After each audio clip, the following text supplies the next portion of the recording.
एक ऐसी ही पार्टी जो कि अब मैदान में आई है, उनका तारुफ मैं आपसे करा देती हूँ। पार्टी का नाम है मूव ऑन पाकिस्तान। उनके चेयरमैन हमारे साथ स्टूडियोज़ में मौजूद है, उनको आज के प्रोग्राम में हम वेलकम कहते हैं, मोहम्मद कामरान साहब। Thank you so much for being here. कैसे हैं आप? अल्हम्दुलिल्लाह सर, बहुत शुक्रिया आपकी तशरीफ़ लाने का। सर, हमारे जो इस वक्त आम आवाम है, या यूँ कहे कि एक आम ले मैन जो है, मैं अशरफिया की बात नहीं कर रही, वो लोग जो सेटल्ड हैं या मीडियोकर्स की या जो एलीट क्लास कहलाती है, मुल्की हालात में इस वक्त भी वो लोग एग्जिस्ट कर रहे हैं। जिनको सबसे ज़्यादा मसला है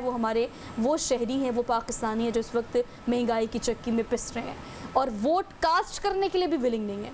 अब मूव ऑन पाकिस्तान जो है वो क्या मंशूर लेकर आया है सियासी जमातों के इस बीच में, जहाँ पर हम सियासी जमातें माजी में तारीख़ में क्या करती रही हम सबको पता है। मूव ऑन पाकिस्तान का मकसद क्या है, मंशूर क्या है? बिस्मिल्लाहिर्रहमानिर्रहीम। देखिए, जिस तरह आपके इल्म में है कि तमाम सियासी जमातें अपना डिलीवर कर चुकी हैं और वो साबित कर चुकी हैं कि उन्होंने पाकिस्तान को इस जो मौजूदा सूरत हाल है जिसमें दलदल में पाकिस्तान फंसा हुआ है, तो उनकी अपनी परफॉर्मेंस की बेस के ऊपर पाकिस्तान आज इस नहज पे है कि पाकिस्तान के ना सिर्फ सफारती बल्कि अंदरूनी मामला भी इतने गंभीर हो चुके हैं कि इसको हल करने के लिए उनके पास खुद कोई हल नहीं है। और पाकिस्तानी अवाम बुरी तरह इन सबको मुस्तरद कर चुकी हुई है और बहुत सारे चेहरे अयां हो चुके हैं कि जो सिर्फ अपने ज़ाती मफादात के लिए सियासत का रुख करते हैं और आके अपने मकासद पूरे करके और यहाँ से निकल जाते हैं। अब मूव ऑन पाकिस्तान का ऑब्जेक्टिव ये है कि वो लोग जो पाकिस्तान को डिलीवर कर सकते हैं वो उन लोगों के लिए एक ऐसा प्लेटफॉर्म दें जो आके फ्रीली पाकिस्तान को सर्व कर सकें। और आपने देखा होगा कि जितने भी सियासी जमातें हैं वो सारी की सारी मरूसियत की अमाजगा बन चुके हुए हैं और इन्होंने कभी भी किसी भी नई लीडरशिप को आगे आने का मौका नहीं दिया है, जिसकी वजह ये है कि वही पुराने फरसीदा चेहरे जो हैं वो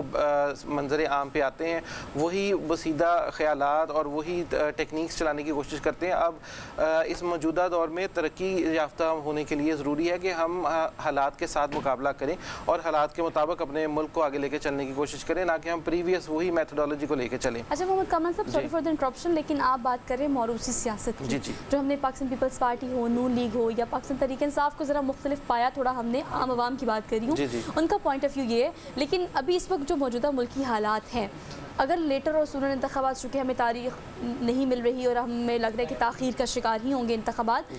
इस इंतखाबात में क्या प्लान है मूव ऑन पार्टी का ख़ास तौर पे, बिकॉज आवाम को इस वक्त एक नया नैरेटिव चाहिए? ऐसे ही है, तो किस तरह से हम आएंगे? मूव ऑन पाकिस्तान का जो नया हम लोग लेके आ रहे हैं वो ये है कि जो नौजवान क़यादत है, जिस तरह पीटीआई ने भी ये चीज़ ज़रूर नारा लगाया था कि नौजवान क़यादत को सामने लेके आएंगे, लेकिन नंबर ऑफ़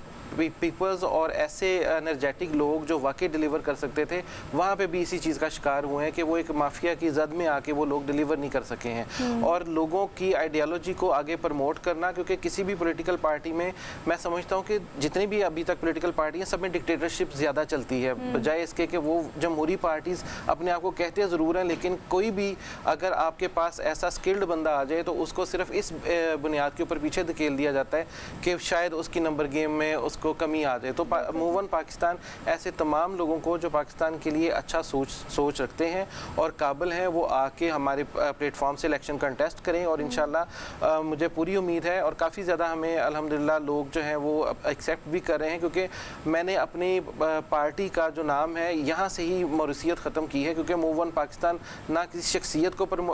रिप्रेजेंट कर रही है ना किसी मेंटेलिटी को कर रही है, ये पाकिस्तान के आगे बढ़ने का जिक्र है और इंशाल्लाह जब तक पाकिस्तान कायम रहेगा ये मूव ऑन करता रहेगा। अच्छा मोहम्मद कामरान साहब, कुछ रियलिस्टिक क्वेश्चंस मैंने आपसे करने हैं। ऑब्वियसली आप एक पार्टी को लॉन्च कर रहे हैं, आवाम के सामने उसको प्रेजेंट कर रहे हैं, गुड मॉर्निंग पब्लिक के प्लेटफॉर्म से हम आवाम को कन्विंस करने की कोशिश करेंगे कि एक नया ऑप्शन जिसको चांस दिया जा सकता है वो इस वक्त मौजूद है हमारे सियासी मैदान में। हमारे बहुत सारे सियासतदान हमेशा इंतखाबात के वक्त पर बहुत सारी बात करते हैं, बहुत जैसे हम देखते हैं रैलियाँ निकाली जाती हैं, आवाम को बताया जाता है कि हम आपके लिए ये करेंगे, हल्कों में जाया जाता है, उनको एक्टिवेट किया जाता है, एक ह्यूज इन्वेस्टमेंट लगती है इस पर। पाकिस्तानी सियासत में बड़ी रियलिस्टिक अप्रोच है ये कि आपको बहुत पैसा चाहिए होता है इंतखाबात कॉन्टेस्ट करने के लिए, उसमें आपकी कैंपेन होती हैं, बैनर्स होते हैं, फिर लोगों को खिलाना भी होता है, पिलाना भी होता है, बड़ी चीज़ें हैं। ऐसे ही है। तो इन सब सिनेरियोज में अपनी जगह बनाना, उसके लिए आपके पास क्या प्लान है? हम लोग बहुत ज़्यादा मेहनत इस बात के ऊपर कर रहे हैं कि लोगों को पैसे की सियासत से दूर लेके आएँ और लोगों को इस चीज़ का रियलाइज़ करवाया जाए कि वो पैसे की सियासत की वजह से आज लोग अपने बुनियादी हकूक़ से महरूम हैं। जब तक ये पैसे की सियासत से बाहर नहीं निकलेंगे, जब ये बिरयानी की प्लेट की सोच दिमाग से नहीं निकालेंगे, तब तक ये लोग कामयाब नहीं हो सकते। ये कैसे बिलीव कर सकते हैं कि एक आने वाला बंदा जो इनको पे करके जा रहा है डेफिनेटली उसका पर्सनल इंटरेस्ट है, तो जब तक वो इन्वेस्ट कर रहा है इनके ऊपर और उसके बाद वो चीज़ों को ज़ाहिर है अपनी मर्ज़ी के मुताबिक लेके चलेगा, तो पाकिस्तान के लोग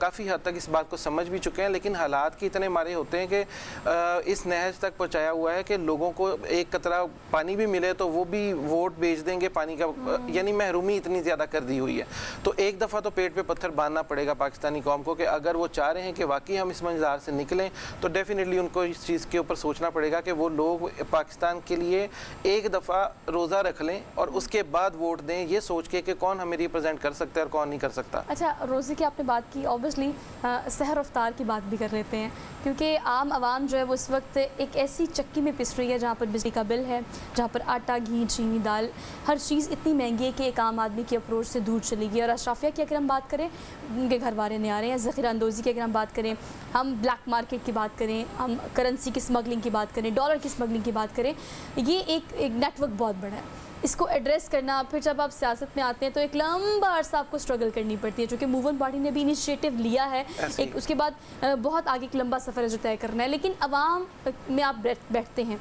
अवाम क्या चाहती है? कि आपको इस बात की रियलाइजेशन है कि अवाम को लीडर कैसा चाहिए? देखिए, अवाम को डेफिनेटली अवाम को लीडर ऐसा चाहिए जो उनकी आवाज़ बने, जो उनके मसाइल को एड्रेस करे, जो कम अज़ कम उनके दुख दर्द को महसूस करे, ना कि वो अपनी ही जेब भरता रहे और अपने मसाइल का हल करता रहे। अभी भी आपने देखा जिस तरह डॉलर के बारे में भी हमारे इनिशिएटिव लिया गया है और डॉलर देखिए किस तरह से नीचे आया है। मेरा थोड़ा सा इसके बारे में ज़रा सख्त किस्म का स्टांस है कि जो लोग इस वक्त